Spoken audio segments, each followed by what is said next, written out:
दमा यानी सांस की बीमारी मौजूदा दौर में तेजी से फैलता हुआ मर्ज। क्या आप भी दमा जैसी मुजीब बीमारी का शिकार हैं? तो दमे से मुकम्मल निजात के लिए इस वीडियो को आखिर तक लाजमी देखें। अस्सलाम वालेकुम नाज़रीन, उम्मीद करती हूँ आप सब खैरियत से होंगे। नाज़रीन, दमा फेफड़ों पर असर अंदाज होने वाली बीमारी है जिसमें सांस की नालियों के सिकुड़ जाने से इनमें हवा का गुजर तंग हो जाता है और तंगी सांस की कैफियत पैदा हो जाती है। दमे का मर्ज न सिर्फ पाकिस्तान बल्कि पूरी दुनिया में बहुत आम हो गया है। हालिया बरसों में दमा के मरीजों की तादाद में बहुत ज्यादा इजाफा देखने में आया है। ये मर्ज क्या है, इसकी क्या वजूहात हैं और अलामात क्या हैं? दमे के मरीज के लिए एहतियाती तदाबीर और खुराक में परहेज क्या है, ये सब मैं आज इस प्रोग्राम में आपको बताऊंगी। नाज़रीन, दमा एक ऐसी बीमारी है जिसमें फेफड़ों के लिए हवा की आमदोरफ्त की नालियां मुतासिर होती हैं। दमा एक मोहलक तरीन, मोतदी और दायमी मर्ज है। इस बीमारी में मरीज के फेफड़ों के लिए हवा की छोटी नालियों में सोजिश पैदा हो जाती है। नालियों की सोजिश से इसमें वर्म आ जाता है जिसकी वजह से सांस लेने में दुश्वारी होती है।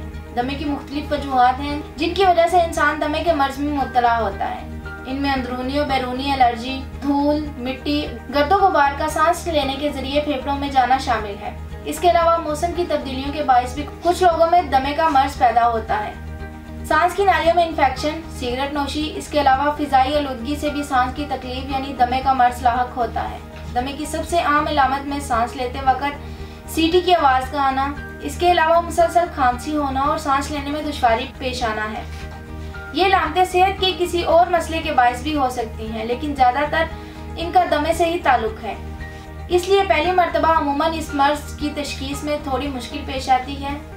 हवा की नालियां तंग होने की सूरत में खड़खड़ाहट की आवाज आती है, सीने में सख्ती महसूस होती है, सांस लेने में दुश्वारी इसकी आम अलामात में शामिल है। दमे के मरीजों में ये अलामात ज्यादातर रात के दौरान या सुबह के वक्त जाहिर होती हैं। अब मैं आपको दमे के इलाज के बारे में बताती हूँ।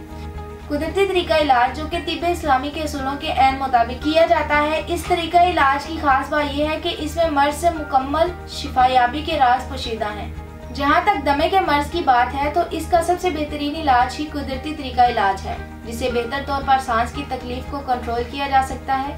हमारे इदारे तासीर दवाखाना अरसा दराज से मुख्तलिफ अमराज के इलाज के लिए मसरूफ़ अमल है। तासीर दवाखाना के हुक्मा डॉक्टर्स, लेडी डॉक्टर्स, साइंसदानों और फार्मासिस्ट पर मुश्तमिल टीम ने दमे के मर्ज और इसके मुकम्मल असबाब को वजूहात को मद्देनजर रखकर कदीम जदीद कुदरती जड़ी बूटियां और कीमती मुरक्कबात पर मुश्तमिल रिसर्च करके दमे का मुकम्मल कुदरती इलाज दरियाफ्त किया है, जिससे बेहतर तौर पर बगैर किसी साइड इफेक्ट के सांस की बीमारी से मुकम्मल तौर पर निजात मिलती है। हमारे पास दमे के सैकड़ों मरीज शिफायाब हो चुके हैं। नाज़रीन, तासीर दवाखाने पर किया जाने वाला दमे का इलाज पूरी दुनिया में मकबूल हो चुका है और पूरी दुनिया से इस मर्ज में मुब्तला मरीज इलाज के लिए तासीर दवाखाने को मुंतखब करते हैं। आप दमे की बीमारी से महफूज रहना चाहते हैं तो बताई हुई खुराक और परहेज पर जरूर अमल करें। खजूर दमा के मरीजों के लिए फायदेमंद है।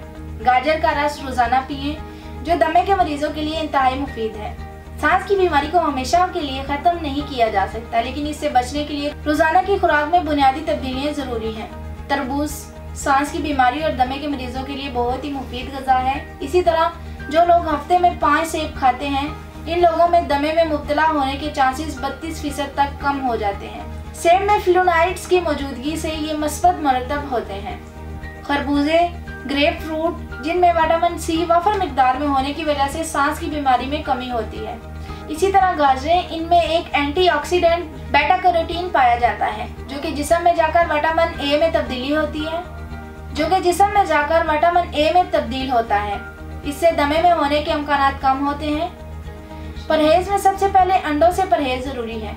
वैसे तो अंडे जिल्द के इन्फेक्शन का बायस बनते हैं, लेकिन ये सांस की बीमारी में भी मुब्तला कर सकते हैं। अगर आपको सांस लेने में तकलीफ होती है और मूंगफली पसंद है तो कोशिश करें कि इसका इस्तेमाल कम किया जाए, क्योंकि इससे भी आपको एलर्जी हो सकती है।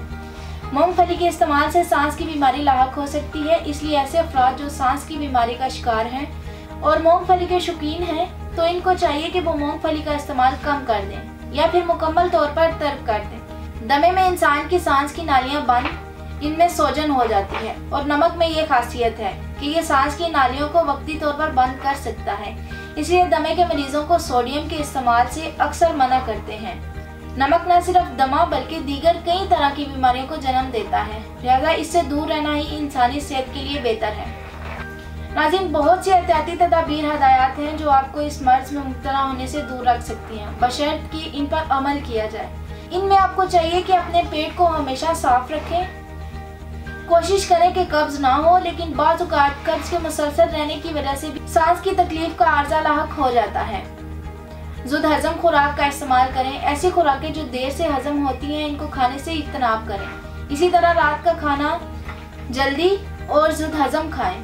अगर आपको दमे की शिकायत है तो आपको चाहिए कि ताज़ा माहौल में सुबह वर्जिश रोजाना का मामूल बनाएं, तो इससे आप चाको चौबंद रह सकते हैं और खेल कूद में हिस्सा ले सकते हैं। उम्मीद करती हूँ नाज़रीन कि मेरी बताई हुई बातों पर आप अमल करेंगे और ऐसे अफराद जो कि इस मोतदी मर्ज दमे में मुब्तला हैं, वो इस मर्ज से छुटकारा हासिल कर सकते हैं। उम्मीद है हमारे नाज़रीन को आज का प्रोग्राम बहुत पसंद आया होगा। अगले प्रोग्राम में एक नए टॉपिक के साथ हाजिर होंगी। तब तक के लिए मुझे इजाज़त दीजिए। अल्लाह हाफिज़।